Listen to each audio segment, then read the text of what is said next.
Hi, friends. I'm Karen, and this is the Family Food for Moms podcast. We're talking about inspiration for family cooking and dining. Today, we're going to be talking about what we can learn from Turkey, or actually, these days, it's Türkiye, about food, nutrition, cooking, and dining. So we'll be inspired by the rich culinary heritage of Turkey and learn a bit about their cultural eating habits, things they do when cooking, etc. So Turkey generally follows the Mediterranean diet and the Mediterranean diet principles. Their cuisine is heavily influenced by the Mediterranean diet, which people say is one of the healthiest dietary patterns. So olive oil is a staple food used in cooking and on salads and dishes. Their meals are rich in vegetables and legumes and whole grains, plus fresh herbs. They do eat dairy, fish, poultry, but in moderation, and they don't use a lot of processed foods or refined sugars.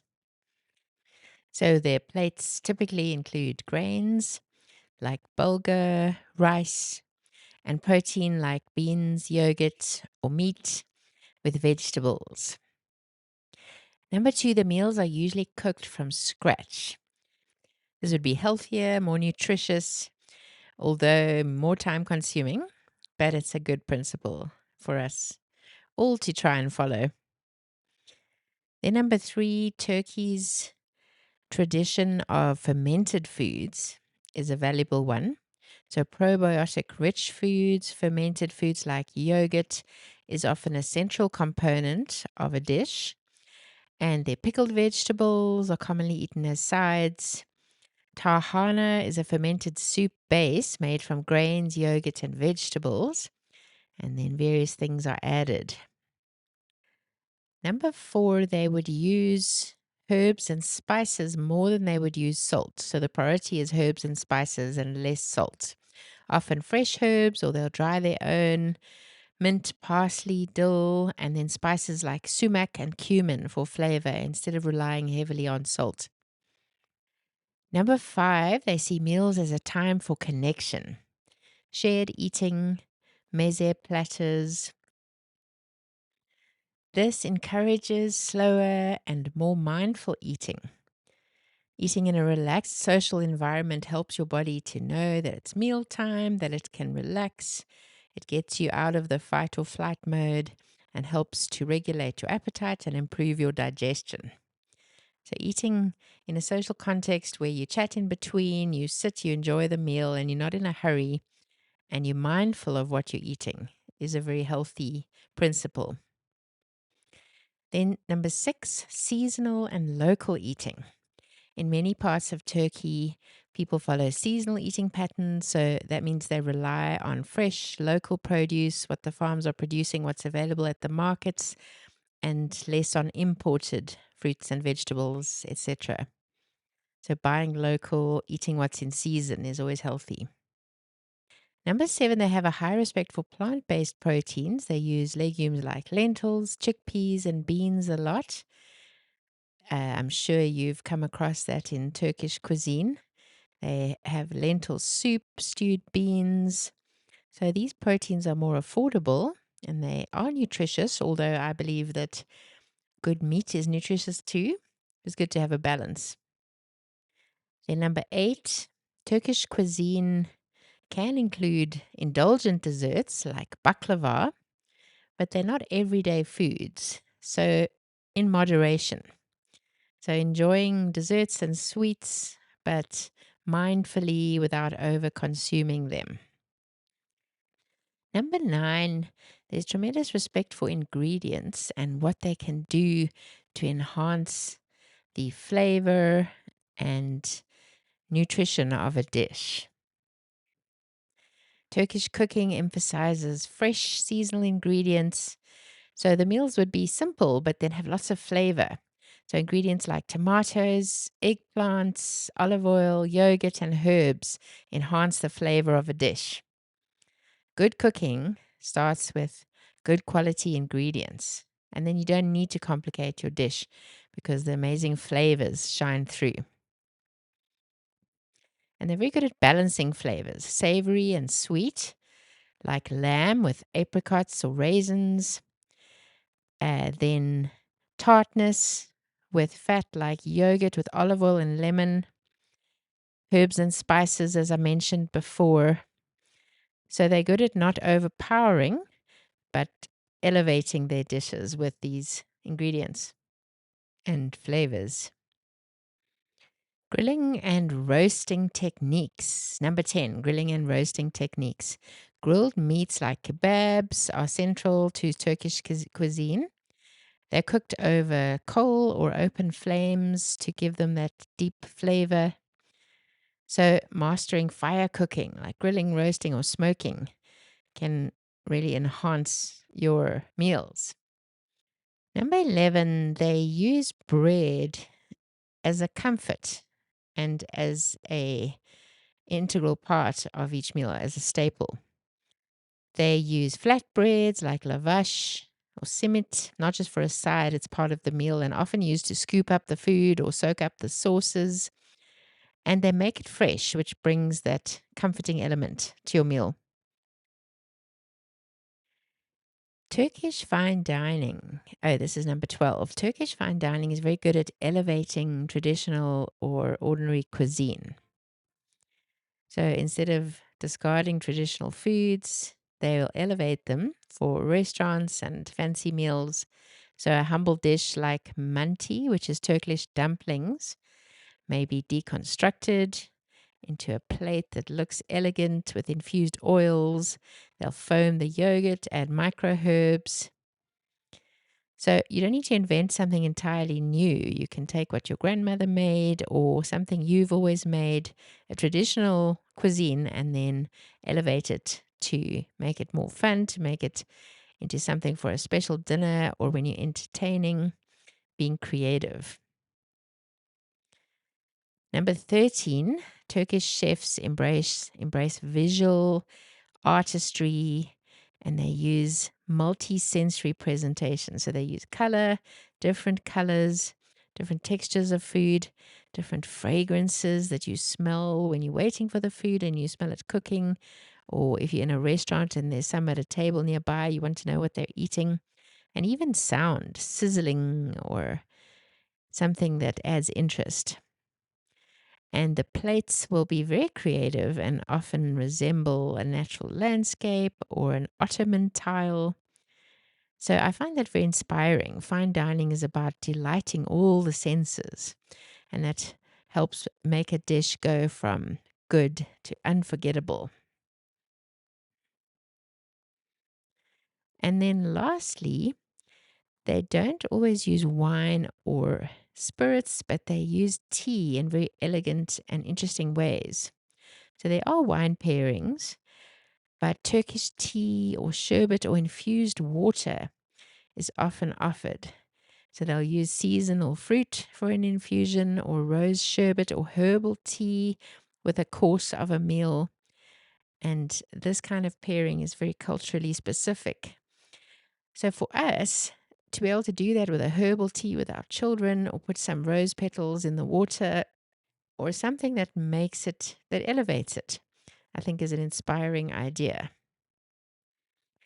So there are many ways that we can be inspired and we can learn from the way the Turkish approach food and dining. I'm going to mention a few recipes that you might want to try that are interesting, and I'll put them in the blog post or the show notes on familyfoodformoms.com under podcast. So bulgur wheat pilaf. So this is an alternative to rice, and it's very high in fiber and minerals.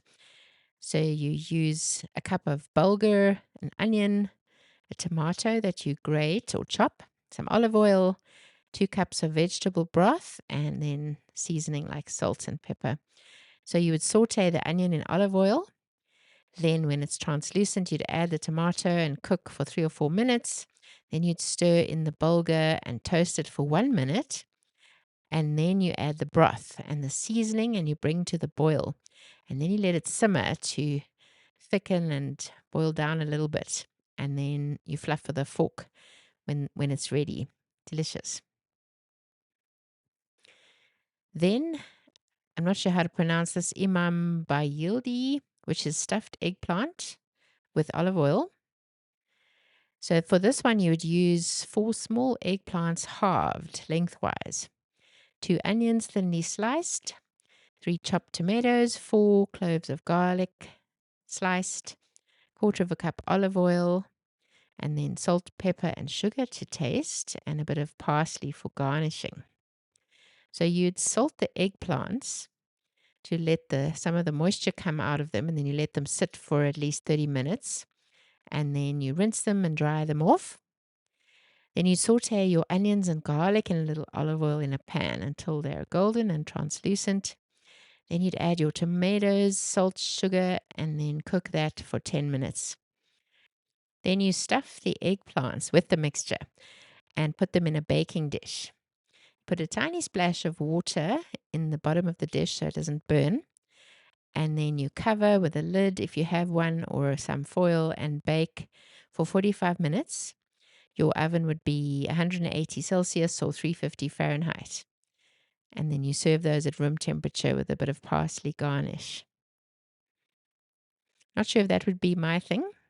Eggplant, I'm not sure, but maybe it'll be your thing. Then this one, yogurt with cucumber and mint. I guess we call that tzatziki in some cuisines. Katsik. So this is probiotic rich and cooling and also good for your digestion. So a cup of Greek or Turkish yogurt, a small cucumber grated, a clove of garlic minced, some dried mint, 1 teaspoon, salt to taste, and a little water if you need to thin it down, and then olive oil as a drizzle. So you simply mix all your ingredients in a bowl and then add water if necessary till it's the desired consistency, soup-like. And then you chill in the fridge before serving. And that's great to serve with wraps or pita breads or to dip something into, some vegetables, and enjoy.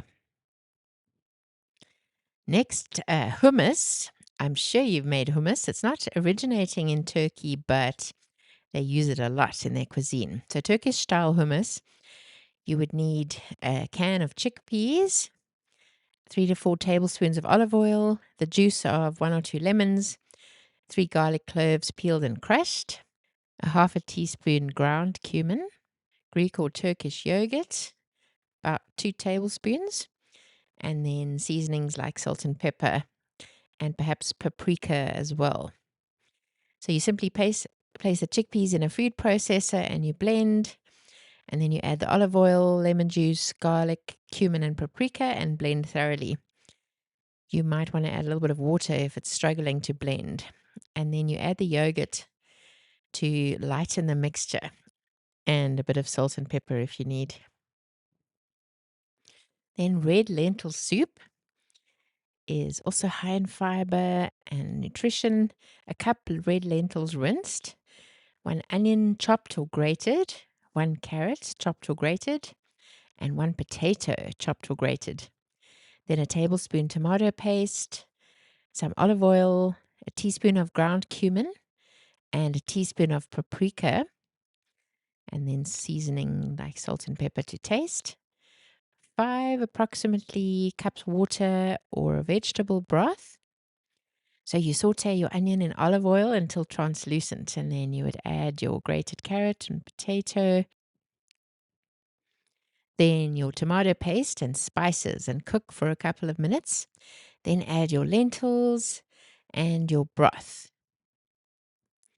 Then bring to a boil and simmer for 20 to 25 minutes. So we're using fresh dried lentils and they will slowly disintegrate and just thicken the soup. It's amazing. And you can blend it or you can just keep it as is and enjoy it like that, depending on your preference. And then lastly, green beans in olive oil. So about 500 grams or a pound of green beans with the ends trimmed off, an onion thinly sliced, 2 tomatoes finely chopped, 2 cloves of garlic minced, a 1/4 cup of olive oil, a teaspoon of sugar, and salt to taste, and then a little water. So you saute the onions and garlic in olive oil. This seems to be a theme in Turkish cooking until they're soft. Then add the tomatoes, the green beans, the sugar, and the salt. Then you add a little bit of water. You barely cover the beans and simmer gently until they're tender, so 30 to 40 minutes. And it becomes infused with those lovely flavors from the onions and garlic. And you serve those with lemon juice. Delicious. I hope you're a little inspired to try some Turkish cooking.